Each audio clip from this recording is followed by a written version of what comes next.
I can tell you about Emily. I went to dancing school with Emily. In theater, monologues serve as showcases for actors. They offer nuanced insight into a character, as well as command an audience's attention in a simple but potent feat of showmanship. While monologues have long been used on the stage to illustrate revelatory moments, filmmakers have taken monologues a step further by using an ever so delicate sleight of hand. I want you to get mad! One of the earliest examples of this can be found in Citizen Kane, most notably in the beginning of Charles Foster Kane's sweeping political speech. Now in complete control! Before settling into those signature low-angle and high-angle shots of Kane at the podium, director Orson Welles uses the slow push in to emphasize the grandeur of the occasion. I have something more than a hope. The lens, with its ability to move seamlessly and intimately toward a character, or away from him, allows for the monologue to take shape in an entirely new and different way. And I won't.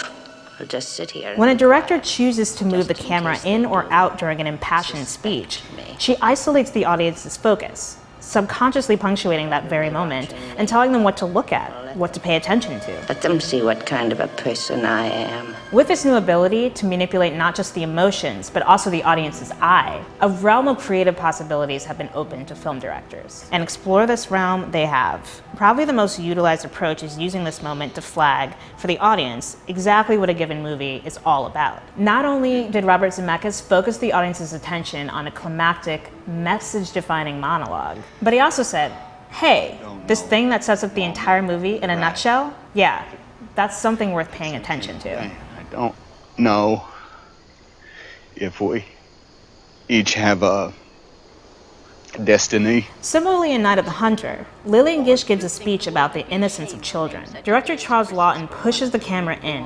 underscoring that this is the film's message above all. My soul is humble when I see the way little ones accept their lot.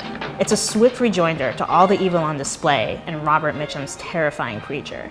And in Philadelphia, Joe Miller reaches his full transformation from homophobe to champion of human rights during this courtroom speech. As Jonathan Demme's camera tracks towards Joe from above, he delivers the film's mantra. So let's talk about what this case is really all about. The general public's hatred, our loathing, our fear of homosexuals. A slow push-in can also be used to build suspense. In Poltergeist, the camera tracks in steadily on both Carol Ann's family and Tangina, as she warns them of the spirits who have taken their daughter. A terrible presence is in there with her. The push is more subtle when focused on Tangina, but becomes very apparent as it moves in on Carol Ann's mother's face. The horror is registered and amplified fully as Tangina reveals the most disturbing aspects of the ghosts. Never sensed anything like it. Of course, a director can also track out during a monologue. I don't want to be anything anymore. In the last minutes of Single White Female, a scene opens with the unhinged Hedra, who to this point has killed several people, seemingly ready to kill herself as a culmination of her terrible deeds. The camera sits tight on her face and pulls back slowly until it reveals, in a small twist, that she's actually forcing Allie to write the note so that when she kills her, it looks like a suicide. Or take this scene from 12 Angry Men. Director Sidney Lumet pulls the camera back, widening the shot, focusing the audience's eye on the environment around the character, instead of the character himself. Juror 10 makes his weak and prejudiced case for why the defendant must be guilty. Sidney Lumet's camera slowly tracks out away from him, revealing that he stands alone. You're making a big mistake, you people. A similar effect is achieved in The Lion King. After a lighthearted father-son moment in close-up, Mufasa gets real with Simba. Simba, let me tell you something that my father told me. And the shot begins to zoom out, revealing an expansive, beautiful night sky. This move effectively amplifies Mufasa's explanation that he will not be around forever, a haunting foreshadowing of his death just a few scenes later. Just remember that those kings will always be there to guide you. Often on stage, memory-fueled monologues about something that happened in the past, as opposed to those that are directed to someone in the scene, can feel stagnant. That's where tracking comes in handy. Take Sarah's description in The Big Chill of her brief affair with a college friend who recently committed suicide. I was sorry that everybody had to know, but that was as much my fault as anything. The movement gives her memory momentum, and more subtly, as the camera pulls away from Sarah, it symbolically mimics the time and distance that ultimately grew between her and Alex. And here's another great Glenn Close monologue from Dangerous Liaisons. Notice how the camera begins to creep in upon her character, just as she begins to recall her childhood and how she became a virtuoso of deceit.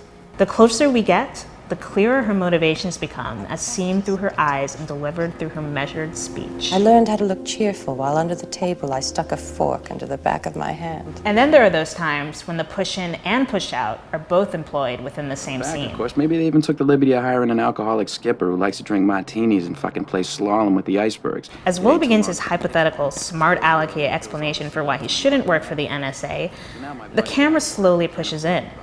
The more complex and deeper his tale of government mishandling gets, the closer we move into his face.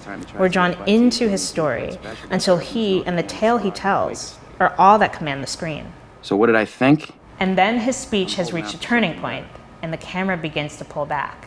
I figure, fuck it, while I'm at The it, why speech not is just pivoted, shoot my and so does the camera, backing up again as if to remind us and Will where we are, and to give us a bit of breathing room for the monologue's harsh conclusion. I could be elected president. You feel like you're alone, Will? The original script for this video had me deliver simple, concluding remarks, but my editor insisted on an ending that was far more dramatic. We argued vociferously on this subject matter, until, in a moment I may live to regret, I knocked him out with a boom mic and shoved his unconscious form in a closet. That's why I don't have much time to tell you that tracking in on a monologue is just one of the many ways that film has distinguished itself from live performances. It's a tool in the director's toolbox, one that can turn even the most unlikely monologue into a scene of high-stakes drama. For Slate.com, I'm Aisha Harris. That's a nasty punchline, and it's both strange and baffling coming from writer-director Joss Whedon. You'll recall that he attracted headlines. Landmines. Their keen sense of smell and light weight allow them to identify but not trigger pressure-sensitive mines.